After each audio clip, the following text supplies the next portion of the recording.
মরণানুস্মৃতি ভাবনা। ভগবান বুদ্ধ বলেছিলেন, এই পৃথিবীতে আমরা কতদিন বেঁচে থাকব তা কেউ বলতে পারে না। কোন রোগ কখন আক্রমণ করবে তাও কেউ বলতে পারে না। ত্রিকাল ত্রিজামের মধ্যে কখন মৃত্যু হবে তাও কেউ বলতে পারে না। জলে কিংবা স্থলে কোথায় দেহপাত হবে তা কেউ বলতে পারে না।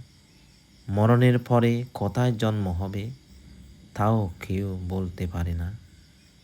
জীবজগতে এই পাঁচটি বিষয় কখন সংঘটিত হবে তা অরহৎ ব্যতীত কেহই নিশ্চিত করে বলতে পারে না।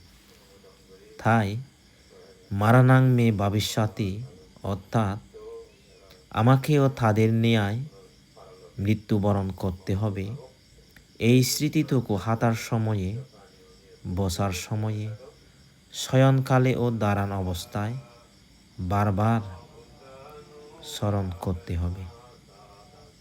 পুণ্যার্থীগণ, ভগবান বুদ্ধের এই বাণী আমাদের সকলের মনে রাখা প্রয়োজন।